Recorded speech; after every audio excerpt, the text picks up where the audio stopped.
अस्सलाम वालेकुम रहमतुल्लाहि व बरकातुहू। पाकिस्तान का मुकाबला साउथ अफ्रीका पहले टेस्ट मैच पर आज मैं आपको बताने जा रहा हूं। आपको मैं बताऊंगा कि पाकिस्तान और साउथ अफ्रीका के दरमियान इस मैच को आप कैसे लाइव देख सकते हैं। आपको मैं बताऊंगा कि पाकिस्तान की प्लेइंग 11 कौन सी रहने जा रही है।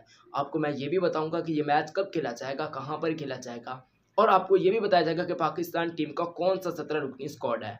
इस शॉर्ट सी वीडियो के अंदर इतनी ज़्यादा आपको इन्फॉर्मेशन मिलने जा रही है, बस रिक्वेस्ट एक ही है कि इस वीडियो को आखिर तक जरूर देखें। आपके ख्याल में ऐसा कौन सा खिलाड़ी है जो पाकिस्तान और साउथ अफ्रीका के मैदान होने वाली टेस्ट सीरीज के पहले टेस्ट मैच के अंदर बहुत ही ज़बरदस्त किस्म का फैक्टर साबित हो सकता है, यानी आपका फेवरेट खिलाड़ी कौन है? आप लोगों ने मुझे कमेंट्स बॉक्स में जरूर से बताना। पाकिस्तान के सबसे पहले स्क्वाड की बात करते हैं जो कि जनूबी अफ्रीका के खिलाफ अनाउंस हो चुका है। 17 मेंबर स्क्वाड के अंदर मैं आपको बताता हूँ। सबसे पहले जो कप्तान होंगे वो बाबर अजीम होंगे, उनके बाद फवाद आलम, सऊद शकील, फहीम अशरफ, मोहम्मद नवाज स्क्वाड का हिस्सा है, मोहम्मद रिजवान, सरफराज अहमद, नुमान अली जो कि स्पिनर हैं, लेफ्टी है, साजिद खान ये भी बहुत ही ज़बरदस्त किस्म के बॉलर हैं, उनके साथ यासिर शाह को भी स्क्वाड के अंदर शामिल किया गया। इनके अलावा फास्ट बॉलर में हारिस रऊफ, हसन अली, शाहीन साफरीदी और ताबिश खान पाकिस्तानी स्क्वाड का हिस्सा है। अब मैं आपको बताता हूँ कि ये मैच कब खेला जाना है। ये मैच 26 जनवरी को कराची में खेला जाएगा। नेशनल स्टेडियम कराची में ये मैच शुरू हो जाएगा। सुबह के 10 बजे ये मैच शुरू हो जाएगा।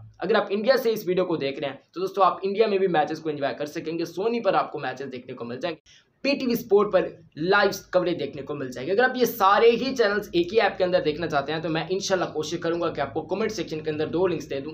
किसी भी लिंक पर क्लिक करेंगे तो आप सिंपल से उसी वेबसाइट के अंदर चले जाएंगे, जहां पर जाकर आप बिल्कुल आसानी के साथ उस ऐप को डाउनलोड कर सकते हैं और बिल्कुल आसानी के साथ इन तमाम तर मैचेस को दुनिया के जिस भी कोने में आप हैं मैचेस को एंजॉय कर सकते हैं। अब बात करते हैं पाकिस्तान क्रिकेट टीम की प्लेइंग 11 पर। अब खास बात पाकिस्तानी प्लेइंग 11 में ये देखने को मिल जाएगी कि भाई किस प्लेयर को आखिर शामिल करना है, क्योंकि कुछ ऐसी सिलेक्शन की गई है जिसकी वजह से समझ ही नहीं आ रहा कि भाई कौन से पाकिस्तान की प्लेइंग 11 हो सकती है। अब मैं प्लेइंग 11 जो बनाने जा रहा हूँ ये भी बहुत ही जबरदस्त किस्म की है, लेकिन हो सकता है कि इनमें से तब्दीलियां हो जाए। मैं पहले ही माजरत खाऊं अगर एक तब्दीली हो जाए, क्योंकि एक आधी तब्दीली होगी इस प्लेइंग 11 में।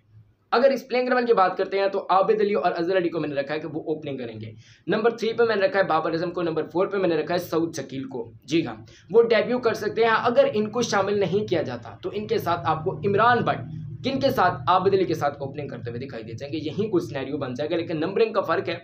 बाकी सऊद शकील या फिर इमरान भट्ट में से एक ही प्लेयर को आपको देखने को मिल जाएगा जो डेब्यू आपको करता हुआ दिखाई दे जाएगा। उनके बाद फवाद आलम साहब, उनको मतलब प्लेइंग 11 के अंदर रिटेन रखा गया। रिजवान साहब विकेट कीपिंग करते हुए दिखाई दे जाएंगे। उनके बाद फहीम अशरफ ऑलराउंडर, हसन अली भी एक अच्छे खासे ऑलराउंडर हैं। उनके बाद नुमान अली और यासिर शाह, ये जोड़ी है जो कि आपको देखने को मिलने जा रही है। बिल्कुल सही सुन रखी है, लेफ्टी और राइटी का कॉम्बिनेशन आजमाने का फैसला किया गया है पाकिस्तान टीम मैनेजमेंट का। इसी वजह से साजिद खान को मौका नहीं मिल पाएगा। बिल्कुल सही सुन रखी है, यही 2 स्पिनर आपको पहले टेस्ट मैच के अंदर देखने को मिलने जा रही है। अभी जो ताज़रीन सोर्सेज हमें बता रही है उनके मुताबिक मतलब 3 फास्ट बॉलर और 2 स्पिनर को कॉम्बिनेशन आजमाया गया है। ये 2 प्रॉपर फास्ट बॉलर जो आपको देखने को मिल जाएंगे, एक है हसन अली साहब और एक है शाहीन साफरीदी। इसी सूरत में हमें ये भी देखने को बात मिलती है कि ताबिश खान फिर डेब्यू नहीं कर पाएंगे, लगता ऐसा है। पर अभी कुछ कंफर्म नहीं कह सकते। बाकी यही आपको पाकिस्तान की प्लेइंग 11 देखने को मिल जाएगी। 2 स्पिनर्स कौन कौन से? नुमान अली और उनके साथ यासिर शाह। 3 फास्ट बॉलर फहीम अशरफ, हसन अली और शाहीन साफरीदी। विकेट कीपर कौन है? मोहम्मद रिजवान, सरफराज अहमद को मौका नहीं मिल पाएगा। उनके साथ आपको पाकिस्तानी ओपनर्स में आबिद अली या फिर अजहर अली को कॉम्बिनेशन, या फिर उनके साथ आबिद अली और इमरान भट्ट का कॉम्बिनेशन आपको देखने को मिल जाएगा। पाकिस्तान के मिडल ऑर्डर में बाबर आजम मौजूद होंगे, फवाद आलम साहब मौजूद होंगे, और साथ ही साथ अगर किसी नौजवान खिलाड़ी सऊद शकील को मौका मिलता है तो वो आपको देखने को मिल जाएगा। कुछ इस टाइप की पाकिस्तान की प्लेइंग 11 बनती हुई दिखाई दी जा रही है। बाकी मैं उम्मीद करता हूँ कि आपको ये वीडियो काफ़ी ज़्यादा पसंद आई होगी, तो वीडियो को लाइक कर दीजिएगा, हमारे चैनल को भी सब्सक्राइब कीजिए। अब यहाँ पर मैं आपकी राय भी लेना चाहता हूँ कि क्या ताबिश खान के साथ ज्यादती फिर हो जाएगी अगर उनको प्लेइंग 11 के अंदर ना रखा गया, या फिर बस ठीक ही है ये टीम?